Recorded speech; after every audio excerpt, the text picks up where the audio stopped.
This is From Our Neurons to Yours, a podcast from the Wu Tsai Neurosciences Institute at Stanford University, bringing you to the frontiers of brain science.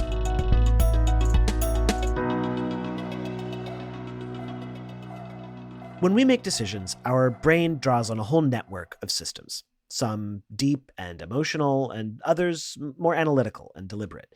It's a complex process, but obviously a fascinating one.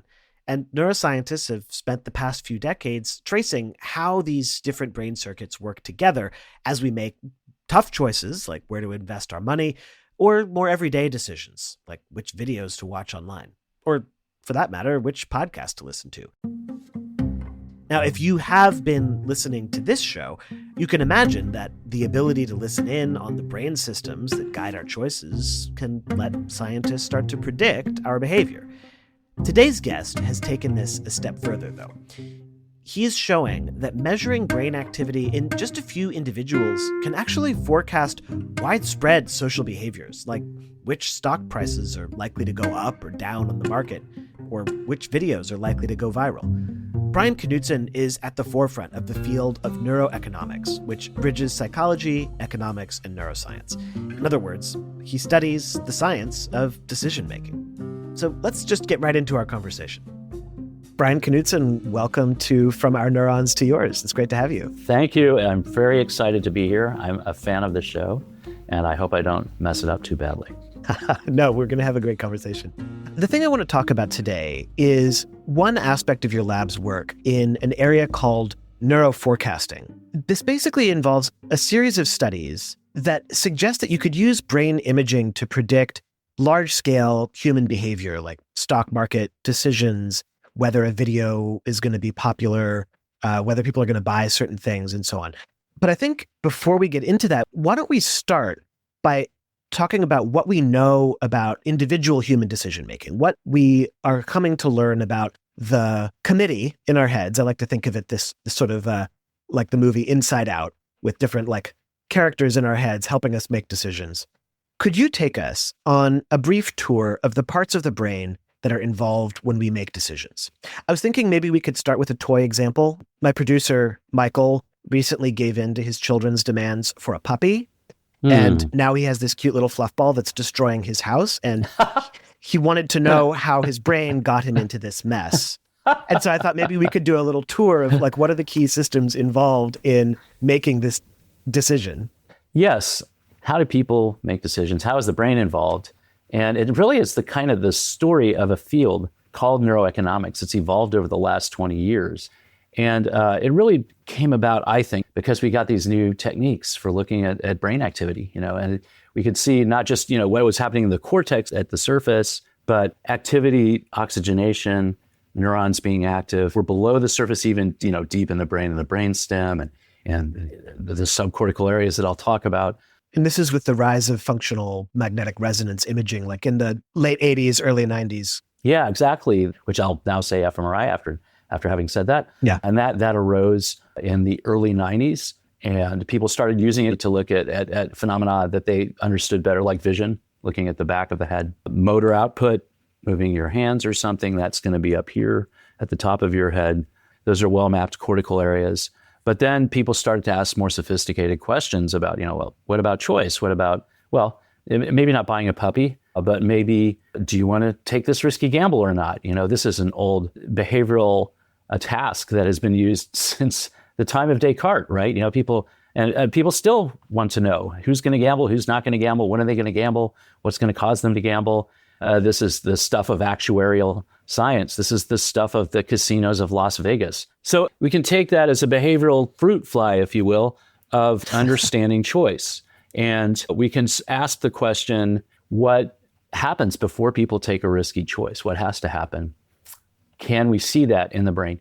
Can we use it to predict what they're going to do? Mm-hmm. Is it just, visual cortex? Is it motor cortex? Or is there something in between the input and output that is determining which choice they're about to make? When they haven't made it yet, but they're about to do it. And so let's return now to your example of buying the puppy. So when we think about risky choice, we think about a few ingredients. One ingredient is potential gain. You wouldn't be interested if there wasn't something in it for you. You're anticipating that something good might happen. But when most people think of risk, they think of the downside of risk. So they think of the scary part, the potential loss.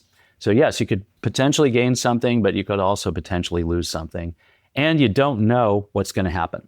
Right. Maybe you have some information like, this is a pretty good bet or that's not a good bet. Right. Your neighbor has a puppy. You had a puppy when you were a kid. Yeah. It's so cute right now, but you're not thinking about the pooping, but then somebody mentions that, so there are all kinds of considerations that go into a choice like this. Some of those considerations you can write down on a ledger sheet and you can say, okay, the puppy costs this much, that's a cost, but it also is very fluffy and I love to touch it. And so I'm going to, put a benefit on that and balance those out. But then maybe something happens at the last minute, like your kid breaks down crying because you can't have a puppy. And that, tips the balance. So all kinds of ingredients go into this sort of risky choice. It's kind of amazing that we can make these choices. And yet, of course, we have to make these choices because otherwise we wouldn't be here, right? If a big bear, runs into the room, I better run out of there. I better stop talking to you. And in a few seconds, I have to make that decision. And just because we're very sophisticated podcast people talking about abstract topics doesn't mean those parts of our brain went away and that they're not monitoring the situation and not guiding our actions. And I think that's one of the lessons that we're learning from neuroeconomics, actually, is that even in sophisticated kinds of choices, we're using a lot of our brain. We're not just using the parts of the brain that represent numbers and the parts of the brain that represent probabilities. Yeah, so neuroeconomics is the study of that. And one of the amazing things with the rise of fMRI, people have been doing experiments in animal models for some time trying to understand choice. But with fMRI, being able to really control what is the choice that the person is trying to make, what are their values, what are the risks and the rewards that they're evaluating. With fMRI, you can really see as someone is making a decision, what are the pieces of the brain that are responding. And so I'd love to get an introduction, sort of dramatis personae for this conversation.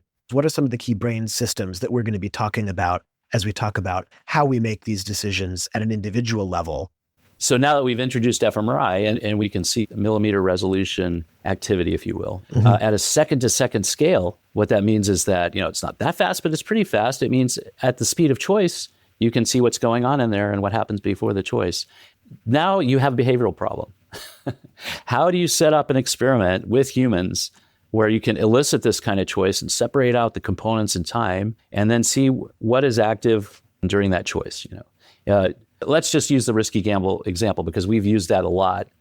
So you show people a couple of gambles. So we can ask you the question, okay, and I can ask you this right now. Would you rather have a gamble where you can have a 50% chance of gaining $2 and a 50% chance of losing $2? Or a gamble where there's no chance of anything happening? What would you prefer? I guess I'd prefer the one where there's a chance of gaining $2. And losing $2. Okay. Yeah. That means that you're risk-seeking because most people, I'd say 2/3, won't take that gamble. And the reason is the expected value of that gamble, if you add that up, is 0, right? So you're comparing 0 to 0. Most people are risk-averse, but I can do things to that gamble to make you risk-seeking, but most people are. So you're a risk-seeker, congratulations. I can evaluate the gamble for you too. I have money here. I'm good for it. Change the value, and you'll find my threshold. That's right. If I raise the loss, you're going to say no. So, anyways, we can change all this stuff and present it to people in the magnet. Have them make this choice. So we can say, here are the gambles. Now make a choice for real money, and then they see the outcome. So they know we're not joking, right? And they see how much they're making. It's like a video game. People love this. Actually, they love to do this in the magnet. Online gambling. Big deal. In life, right? Look at the lottery. So anyway, so that's the setup. Now we say, what happened in the brain when you saw those gambles? Can we track where the risky gamble is it on the top or the bottom? And lo and behold, we can look in the visual cortex and we can see that. We can see that mapped in the visual cortex. You can see what they're actually seeing, the screen that's presenting. Yeah, and people tend to dwell on the risky gamble because they're processing it. Then we can also we can sort of counterbalance. This button means you choose a risky gamble, or this one does on this trial. We can counterbalance left or right choice. And we can say, can we see that in the brain? And we can't. So it's beautiful. We see you press the right button, you see the left motor cortex, left button, right motor cortex. So, and now the question is, what's in between? And we can use fMRI to look at that too, so we can say, okay, now fMRI, tell me if people are going to choose the risky gamble or not. Lo and behold, the brain regions that tell us that are not the visual input or the motor output. They're sort of in between and they're sort of lower. And they're in these regions, these subcortical regions, some of them are old cortical regions that we think receive neurotransmitters that are modulatory. So one set of neurotransmitters, dopamine, I'm sure people on your podcast have talked about dopamine, that projects from the midbrain into some cortical areas, subcortical areas, including the striatum, which is sort of in the middle, and it's got a weird shape. And at the bottom in the middle of that is the ventral striatum, which has an area called the nucleus accumbens. Now we're getting into jargon. Nucleus accumbens just means that the clump of neurons that lean against the third ventricle. All of these things were described first, and then we figured out later what they did. Exactly. Yeah, these were described with obscure Latin terms who often fought with each other over the descriptions. My favorite is the substantia innominata, which is the unnamed substance. We don't know what it is. Well, that's what we'll call it. Okay, so nucleus accumbens, it's one of these structures deep in the brain. And I like that you mentioned that this is an older structure. And I think what you mean there is that this is something we've inherited from our mammalian ancestors deep in time. It's not this fancy neocortex that makes us so clever, but it's something that is really core to mammalian decision-making. This goes way back in the mammalian and even before that lineage, right? So if you look at the neuroanatomy of dogs and rats and mice, and, you can see it. And, there are homologs of cortical areas too, but there's certain parts of the cortex that are kind of unique to humans, like the very frontal pole of the cortex. The nucleus accumbens, you were saying, is getting dopamine signals. And so what role do we know the nucleus accumbens to play in that decision-making process? Let's say Michael is seeing a picture of this cute dog he's thinking about buying. Yes. So one thing we've seen over and over with these risky gambles is if you want to predict if somebody's going to choose a risky gamble, look in the nucleus accumbens. If that activity is going up, then they're more likely to choose that risky gamble. And if it's not, they're more likely to take the safe gamble. This is consistent with dopamine being released there. We're not measuring dopamine, but we can in animals. And so that's one character, that's very important for us. And there's another character, I guess, if you will, and it's an old part of the cortex called the insula, which means island, deep inside, and you can't see it from the outside. So this area seems to be more active when people are not going to take the risky gamble. And so why is that? We don't know, but we know that other neurotransmitters also project there, like norepinephrine. So it seems to be having a countervailing role. And when you're looking at the activities, you can see nucleus accumbens is getting active, and that predicts that someone might be interested in the risky option. And the insula getting active sort of predicts that someone is going to avoid that risk. Are these things that people seem to be consciously aware of? Like, does this correspond to an experience, or is this happening before or under the radar of our sort of conscious evaluation of the decision? Now, the funny thing about our research is even though we've been doing this for over 20 years, we don't know exactly how conscious people are of this stuff, because in order to figure that out, you've got to probe them in real time and measure the brain activity in real time, which we're doing. But the consciousness layer of this is sort of an additional complex layer that we haven't worked out. We think sometimes people can be conscious of it. Sometimes they might even be able to change it, but certainly not all the time, because this activity is happening fast. And so almost by definition, we know how long it takes for people to reflect and report what their feelings are. It's like a couple of seconds, right? And so, but we're seeing this activity happen quite rapidly. So it may promote conscious awareness of some feelings. Now, I think what you're getting at here, though, is another phenomenological layer of what's going on, which is, what does this mean in terms of experience, right? Does it mean anything? And we do think it means something. And this is the part I haven't told you yet, but it's really the core of what we do.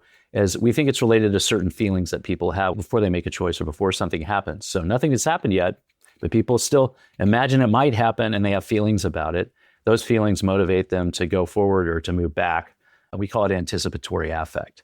These are feelings akin to, say, excitement and anxiety. And so we think of the nucleus accumbens activity being more aligned with excitement, the anterior insula activity being more aligned with anxiety. Both of those things are going to happen under a risky choice, but it's the relative balance of those that will determine whether you move forward or move away, right? So that's how we think of this anticipatory affect. And in fact, when I talk to my colleagues about this, they're kind of puzzled because they're used to thinking about feelings as being a consequence of what happened. So you took the gamble, you lost money, you feel bad. That certainly happens, but this has to happen before to get you to move forward or move away, right?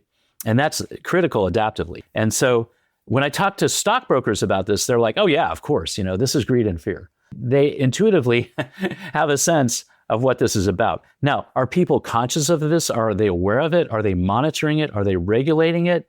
How often are they doing that? That's what we don't know. And I suspect it's a lot less than people think. Right. More of our decisions may be more guided by our impulses than we like to think. There are occasions when we approach decisions deliberatively. Hopefully Michael did this with his new dog. But there are many times when we just sort of do what feels right and see what the consequences are. And you mentioned, just to make sure that we've brought this up, areas in the front of the brain that are particularly developed in humans, this prefrontal cortex that's sort of behind your forehead, above your eyes or behind your eyes. And is that where we think that some of the more evaluative processing goes on, where you're saying, well, I'm a little anxious about this, but I think that the kids will be really happy and there might be some downsides, but, I had a puppy when I was a kid, and sort of bringing in your personal experience and your values and the things that sort of make your decisions different from someone else's decisions. Yeah. So there's a sort of a neuroanatomical aspect and a phenomenological aspect to this, right? So neuroanatomically, we have lots of really great data from animal studies showing that these prefrontal regions, especially the middle of the prefrontal cortex, are connected directly, right, to the striatum, the ventral striatum, the nucleus accumbens, and probably partially to the anterior insula as well. And so they can talk back. They have direct top-down, as we would call them, projections. Now, the nucleus accumbens and the anterior insula are also connected to those arteries, but in an indirect manner. So they kind of loop back through the thalamus and then forward. It's not a symmetrical information highway, if you will.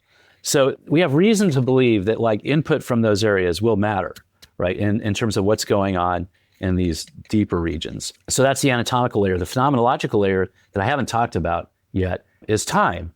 Sometimes we just consider what's going to happen next, right? And that's important.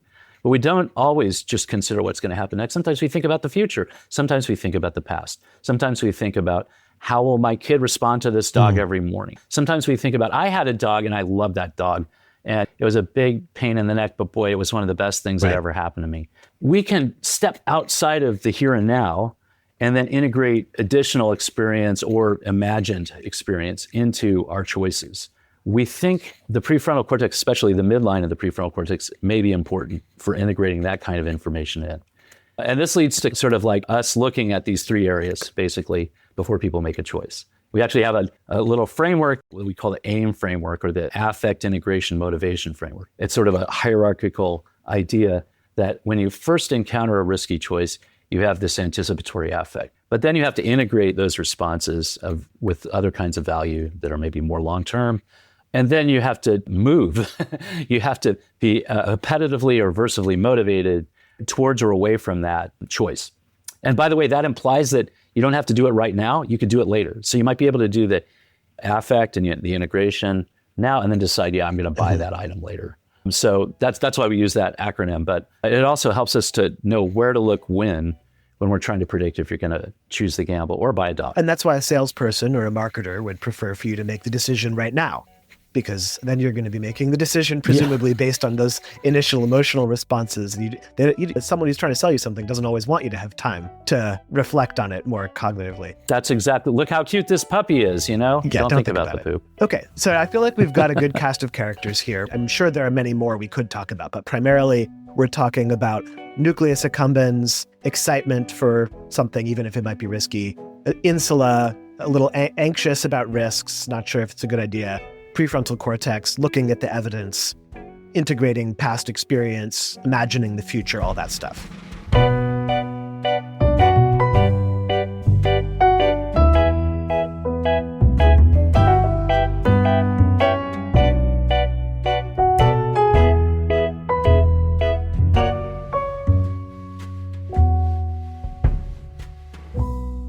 Now let's get back to what we teased at the top, which is your work on neuroforecasting.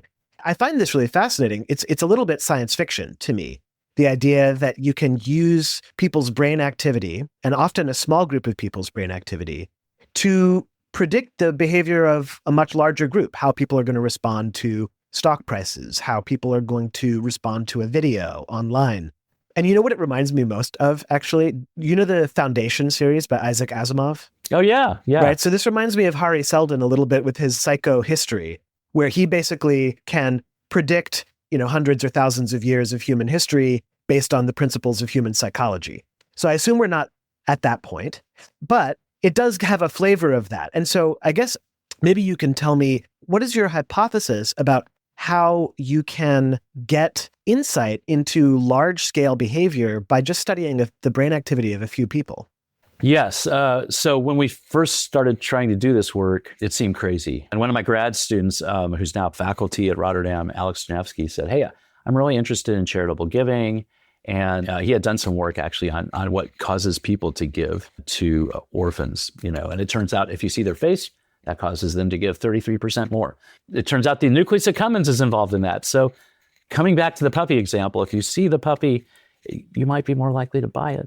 But at any rate, he said, hey, I know there's this platform online, kiva.org, and it's a microlending platform, and people can go to this platform and contribute to give people a loan. And we can get the data from them. It turns out like some Stanford students in symbolic systems started that platform. But we also happen to know that some of our colleagues had been looking at music and had been able to use brain activity to forecast which of the music would be very popular on MySpace at the time. So at any rate, to make a long story short, we took some of the appeals off of the Kiva website and had people, make incentive compatible decisions. Do you want to loan to this person and that person and so forth? And he was able to use brain activity actually to forecast which of those appeals would eventually receive the loan on the platform. So not only would a person make the loan or not, but also what we call forecasting, which is by forecasting, we mean out of sample. And so that's why we say prediction within a person and forecasting out of sample. So you can predict what a person will do, and you can forecast from a small group of people what a larger group might do. Yes. Maybe that doesn't seem very surprising, but what was surprising is that the behavior of our sample was sort of related to what happened on the platform. It correlated, but not that strong. But what was really correlated with what happened on the platform was their nucleus accumbens activity when they saw that appeal. So you're saying that the actual decisions that the research subjects made was not as predictive as their brain activity. That's right. Yeah. Which doesn't really make sense if you're a behaviorist or a revealed preference theorist in economics, because you think the best indicator of a group's choice would be an individual's choice, right? Not some piece of that choice. But it started to plant the seed in our minds that, well, maybe by breaking down the choice into components, some of those components are going to generalize more than the others. And we can just see those with brain imaging. That led to us doing other experiments in other kinds of markets, including crowdfunding. And we saw a similar thing with crowdfunding, but even more pronounced, which is that the nucleus accumbens activation in our group forecast which of the crowdfunding appeals would succeed on a Kickstarter. But the choices of our group did not. So in this case, the brain activity was what was actually allowing us to forecast whether these Kickstarter appeals would succeed or not. So the more that we did this, the more that we started to find these kinds of anomalies where, the brain activity is either doing better or the only sort of information that we can use to forecast what's going on online. So another example of this is not just sort of giving money to some cause or buying into something, but it's spending your time on something, right? So when you think about what we do on the internet, it's the attention economy. It's the attention economy. It's scary. I mean, you asked about insight. You asked about, do people know what's going on? And this is one of the reasons I think we don't, because, if I look at my iPhone and it tells me how much time I'm spending a day on the iPhone, when this first happened, it provided feedback. I was shocked because I was spending like 4 hours a day on my iPhone. And that's like half of my working hours. That's activating your insula right there. You're like, oh boy. Yes, exactly. At least momentarily, right? Yeah, I was like, holy smoke, I got to get this down. Anyway, the point being that we spend a lot of time online, and I'm not sure that people are aware of how much time they're spending online. And a lot of the platforms seem designed to get us to spend more time online, even if we don't want to. So another student, Lester Tong, who's at UBC, he's a postdoc, said, hey, I wonder if we could look at video virality on YouTube, because we can get those metrics off of YouTube. What would forecast that? Would the brain activity forecast? Would people's choices what they wanted to watch? And again, what we saw was that our group's nucleus accumbens activity to the beginning of the videos would forecast sort of how popular they were on YouTube. That is, how many downloads per day. Whereas what our group told us they wanted to watch was not related to that. So there was, again, some information in the brain activity that allowed us to forecast popularity of these YouTube videos, even when our subject's behavior wasn't necessarily telling us very much. So again, this is a paradox because it suggests that some components of choice that are more generalizable than choice behavior itself.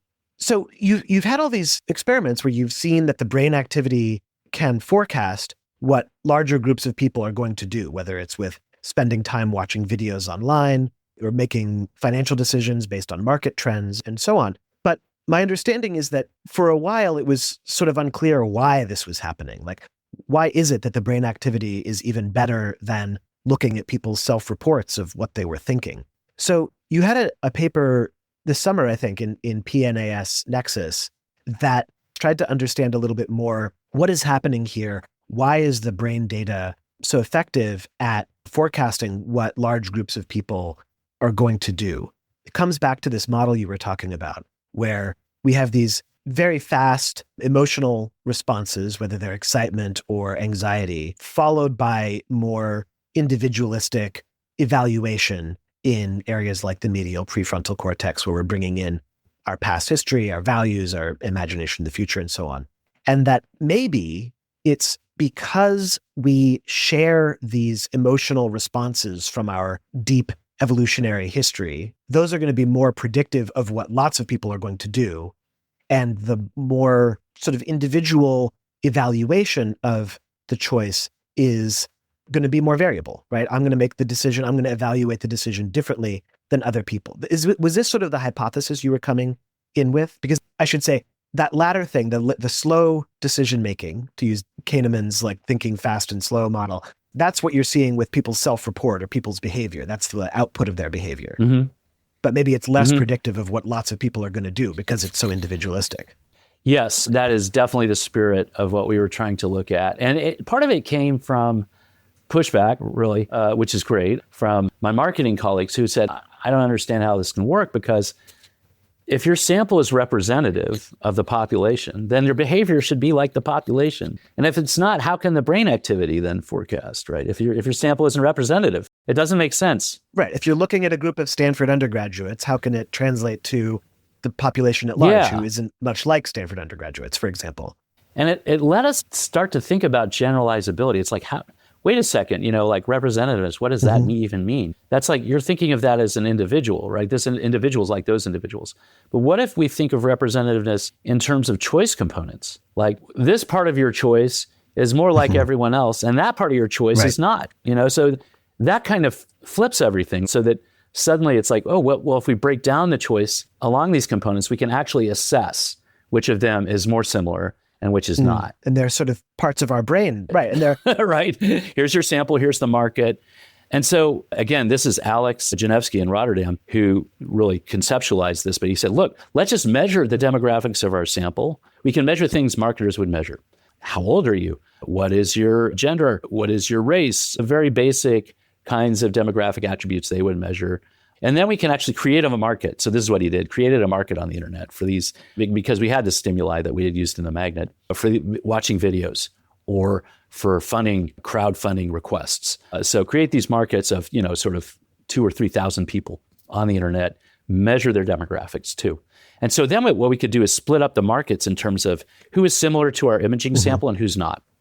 And so then the question is pretty straightforward. It's like, okay, let's look at behavior first. Are the marketers right? Is it true that if we look at our sample's behavior and the market sector's behavior, both representative and not, does it match? And what we found was what they would predict, which is the behavior of your sample is associated with the behavior of the representative part of the market, but not the unrepresentative part of the market. Okay, so you're studying some people in the magnet, and then you're looking to see if the behavior of those people doing these videos or crowdfunding matches the large group of people on the internet. And if the people on the internet who are similar to your sample in the magnet, their behavior matched pretty well. That's right. That's exactly right. I mean, I wouldn't say well, but it matched at least a little bit. Now let's look at the brain activity. As again, we have brain activity from this group, and we're looking at, is that forecasting the behavior of these different market sectors, which are representative or not? And what we see there is that there's no difference. In every sector, the brain activity is forecasting the behavior. So it's forecasting the behavior for people who are totally different from the people you were actually studying. Yeah. People who look demographically different. We have the vector of 8 attributes, right? And when you say brain activity, is it all the brain activity, or was it, we've been talking about? No, and that's what's also interesting. Yeah, so it's mostly nucleus accumbens activity in these markets, right? These are markets are for crowdfunding, for video viewing. And it's mostly nucleus accumbens that is forecasting. If you look at medial prefrontal cortex activity, which we know in these subjects is predicting their choice, it's not forecasting the market as well. So even within the brain, there are some circuits that seem to generalize more than others. So this kind of changes the whole idea of like, what is representativeness? And it's consistent with this idea that you mentioned at the beginning, that maybe some choice processes are more generalizable than others. Now that might depend on the market, but at least in these markets, it looks like these initial affective, as we would call them, responses seem to generalize more than the later sort of integrative responses or measured responses or whatever. Well, the thing that I love about this is that basically what this is saying is, okay, two things in my mind. One is these emotional, let's say, brain regions, the nucleus accumbens and perhaps the insula, we haven't talked about that as much, are more deeply conserved. And so you're going to see that signal in the large group. And the more cognitive response, the evaluation, that's going to be much more idiosyncratic. And so over a large group of people, that's going to average out. Some people are going to go one way, other people are going to go another way. That signal is not going to come out in the large aggregate data. And so what you're left with is that overall, the immediate nucleus accumbens response is going to be a better predictor of the responses of the large group because everyone shares that nucleus accumbens response. And then what they do with it might vary a little bit, but you've got the same starting place. Yeah, that's our working model right now. We call it partial scaling. But, again, we're looking at different markets. One thing we haven't talked about is timescales too. So we're making these point forecasts of the markets because we have these nice markets where either, that it's funded or not, or, this video is downloaded a lot this day or not, right?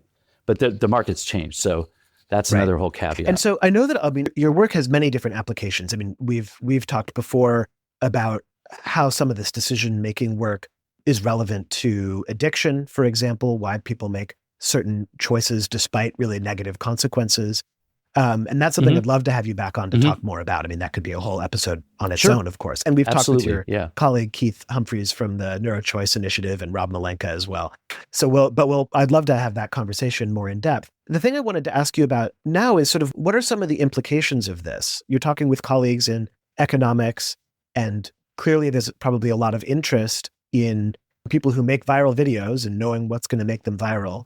There's interest by companies in influencing people or knowing what's going to make people buy stuff. So what do you see as the implications of this? Does this become psychohistory where we can predict what large populations of people are going to do? Where do you see this going? I feel like we're one step closer to psychohistory, but not like Harry Seldon. It's like sort of like maybe we can make a point estimate in a couple of months, right? That's pretty good. That's better than what we had before. And when you think about markets like the stock market, what's your reference standard that you're comparing to, right? And if you can do like 54% prediction, stock market's doing 50%, right? So it's like even a slight advantage might really matter. And I like to think about those kind of markets now, like where are the markets where we're doing terrible at forecasting? So advertising might be one, for instance. And there are other ones too. Like right now, for instance, and I'll just tease you with this, but we have data and we're writing it up. Can you forecast first month box office returns on movies based on people watching trailers? The answer is yes, you can. Interesting. So that's an interesting market, right? Because it's hard to evaluate. It's dynamic. There are all these factors, So I think there's a big potential in these very uncertain markets, particularly for novel types of products. Are marketers using this? No, not to my knowledge. It takes a lot of overhead, takes a lot of expertise.